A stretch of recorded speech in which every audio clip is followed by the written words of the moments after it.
सभी को जय श्री राम मित्रों। तो मैं प्रवीण बिसेन आप सभी का आपके YouTube चैनल दिल से दिल तक में फिर से स्वागत करता हूं। तो अभी जैसा कि अभी चुनावी माहौल बन रहा है धीरे धीरे।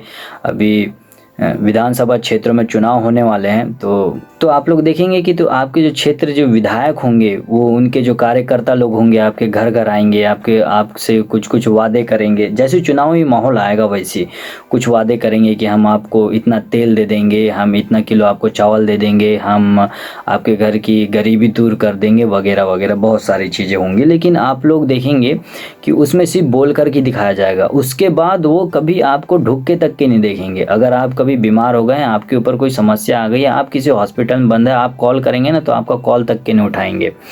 अब तो ये सब चीज़ें जो हो रही है ना दोस्तों, इनसे हमको जागना पड़ेगा। जैसे कि अगर आपके पास किसी प्रकार का कोई नेता आता है, वोट मांगने आता है, तो उससे सबसे पहले आप ये कहिएगा, अगर आपको कुछ लोगों को वो रुपये देंगे, पैसे देंगे, आपको खरीदने की कोशिश करेंगे, तो यार सबसे निवेदन है कि आप अपना वोट मत बिकने दीजिए। आप अगर अपने हित की बात करना चाहते हैं तो उनसे सवाल करिए, उनसे जवाब सुनिए। क्योंकि अगर आपके घर में वोट मांगने आए हैं और आप एक युवा हैं तो आप ये चाहेंगे कि आपकी शिक्षा सुदृढ़ हो, आपके लिए रोजगार उपलब्ध हो। यार यदि आपके लिए रोजगार उपलब्ध नहीं है तो आपके लिए कुछ गवर्नमेंट या सरकार, वो जो क्षेत्रीय विधायक कुछ ऐसा वर्क करें कि आप अपना काम कर सकें, आप अपना बिजनेस की शुरुआत कर सकें, आप उनसे कुछ सहायता ले सकें। लेकिन आप देखेंगे कि आपके लिए सब चीज़ें होती नहीं हैं।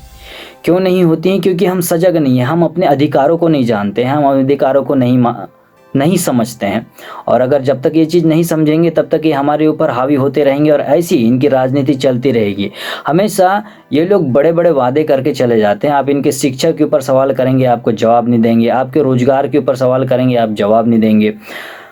मोदी जी सेंटर में अच्छा काम कर रहे होंगे, लेकिन जैसे कि आप जानते हैं कि बाहर की जितनी भी चीज़ें हमारे देश की बहुत सुदृढ़ और बड़ी परिपक्वता के साथ आगे बढ़ रही है, लेकिन अंदर जो खोखला होता जा रहा है उसका क्या होगा? मोदी जी स्वयं आकर के तो आपके घर में या आपकी जगह पे काम नहीं करने वाले। इसका हमको ही डिसीजन लेना है कि अगर हमारे क्षेत्र में जो विधायक है, जो नेता लोग हैं, आप उनसे अगर बढ़ चढ़ के बात करेंगे, आप उनसे सवाल जवाब करेंगे, तब जा कर के ये चीज़ का उद्धार हो सकता है। और ये कैसे होगा? कि जब आप सही नेता को चुनेंगे, जो पढ़ा लिखा हो, जो समझदार हो, जो आपकी भावनाओं को समझता हो, जो आपकी कद्र करता हो, हर एक इंसान को समझता हो। सबसे पहली बात कि हम अपनी शिक्षा व्यवस्था जो है उसको हम सुधार नहीं सकते।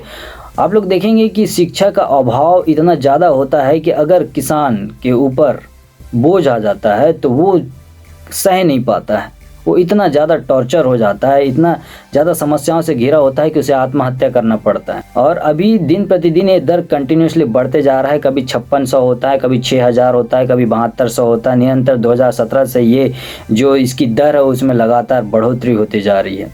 और जो आपको लुभावने ऑफर देकर के आप लोगों को गुमराह किया जाता है, आप लोगों की वोट खींची जाती है, इस चीज़ को आपको समझना होगा। और जब तक आप इस चीज़ को नहीं समझेंगे, आप इसमें गुथे रहेंगे।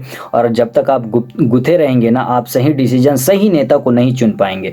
तो मेरा इस वीडियो बनाने का सबसे बड़ा मकसद यही है कि अगर आपके पास राजनेता दल के नेता अध्यक्ष आपके पास आते हैं तो उनसे आप सवाल जवाब कीजिए। और आपके पास कोई ऐसा नेता आता है जो पढ़ा लिखा हो, जो समझदार हो, जो इस चुनाव में खड़ा होना चाहता हो, जो किसी पार्टी से ना हो, जो स्वयं अपने खुद से खड़ा हो, जिसने बहुत सारी पढ़ाई कर ली हो, जिसको सारी चीज़ों की समझ हो, जो आपके हित में काम कर सकता हो, आपके साथ जुड़ाव भली उसके पास अभी गाड़ी कार बंगला ना हो, वो सिर्फ अगर पैदल चल कर के आता है तो उसकी इज्जत कीजिए, उससे समझिए, उसे सुनिए कि वो क्या कहना चाहता है। यदि आपको लगे वो कि अच्छा है तो आप उसे वोट दीजिए। यदि वो आपके फर्क नहीं पड़ता हो किसी दल से हो, किसी पार्टी से हो, किसी भी चीज़ से हो, वो बस पढ़ा लिखा और समझदार होना चाहिए। आप लोग देखेंगे कि आपके क्षेत्र में बड़ी बड़ी प्राइवेट स्कूल खुलती हैं, वहीं पे बच्चों को पढ़ने के लिए भेजा जाता है। तो गवर्नमेंट स्कूलों में क्यों नहीं भेजा जाता? जैसे प्राइवेट स्कूल सुदृढ़ किए जाते हैं, व्यवस्थित किए जाते हैं, तो गवर्नमेंट स्कूलों को क्यों नहीं सुधारा जाता? वहाँ के टीचर अध्यापकों को क्यों ये चीज़ नहीं बताया जाता है कि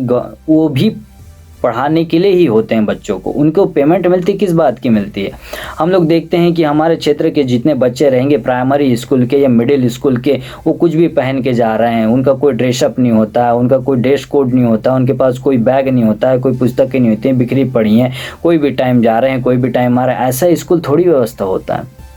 और आप जितने प्राइवेट स्कूलों को देखेंगे बड़े बड़े उद्योगपतियों के होंगे। ये वही उद्योगपति हैं जिनका ना सरकार कर्जा माफ़ कर देती है, और यही ये लोग हमारे ऊपर चढ़ कर के बोलते हैं, और हमें इन चीज़ों को समझ नहीं पाते हैं। बड़ी बड़ी सरकारें आती हैं, बड़े बड़े लुभावने ऑफर देती हैं जो खुद कर्जे में हैं। आप सोचो, अगर जो सरकार कर्जा लेकर के हमें वो चीज़ मुहैया कराएगी तो हमसे वसूल भी तो लेगी।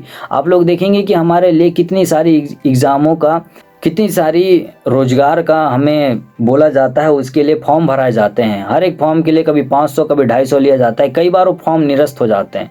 कितना पैसा जाता होगा इन नेताओं को। तो आप इन चीज़ों पे गौर कीजिएगा, समझिएगा, उसके बाद जाकर ही आप अपना वोट दीजिएगा। आप किसी के बहकावे में मत आइएगा। मेरा इस वीडियो बनाने का उद्देश्य यही है कि आप अब की बार देखिए, अगर बाहर काम हो रहा है, हिंदुस्तान बाहर से मजबूत हो रहा है, तो उतना ही ज़रूरी है अंदर से मजबूत होना। क्योंकि अगर देश बनना है तो देश पहले गाँव से शुरू होता है, उसके बाद कस्बों में जाता है, कस्बों से शहरों में जाता है, और शहर से देश बनता है। तो आप बाहर शहर को सुदृढ़ बनाने से कुछ नहीं होगा। आपको गांव में उतर कर, ज़मीन स्तर पर उतर कर उस चीज़ को देखना होगा।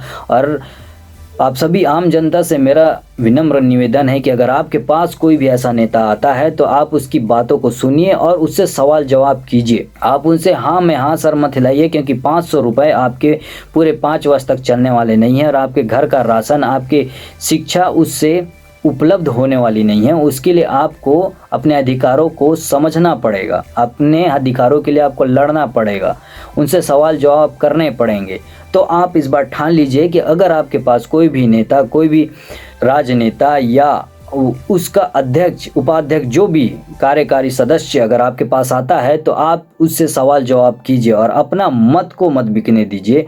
तो तब जाकर के आप लोग सही नेता को चुन पाएंगे। अगर नेता पढ़ा लिखा हो, आपके पास आ रहा है, उसके पास ठीक है, समय पे कोई गाड़ी नहीं है, बंगला नहीं है, पैदल चल के आ रहा है, तो आप उसकी बातों को सुनिए, वो क्या कहना चाहता है समझिए। उसके बाद आप सबकी बातों को सुन करके एक डिसीजन लीजिए और आप उसे वोट दीजिए। अपना वोट मत बेचिएगा, आपसे सभी से विनम्र निवेदन है, क्योंकि आपकी वोट ही वो सरकार बनाती है, उसे नेता बनाती है, और जब वो आपके लिए काम नहीं करता है तो सबसे ज़्यादा तकलीफ भी आप ही लोग को होती है।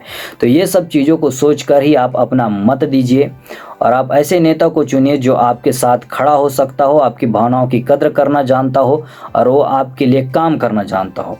तो मेरा वीडियो बनाने का मकसद यही था, और आपको ये बात अच्छी लगे तो आप अपने दोस्तों तक, अपने परिवार तक, अपने बुजुर्गों तक, अपने लोगों तक इस वीडियो को शेयर कीजिए, ताकि मेरी बातें उन तक पहुँचे, मेरी बातें उन लोगों तक पहुँचे, और वो इस मैटर पे, इस मुद्दे पर बात करें और सवाल जवाब नेताओं से करें।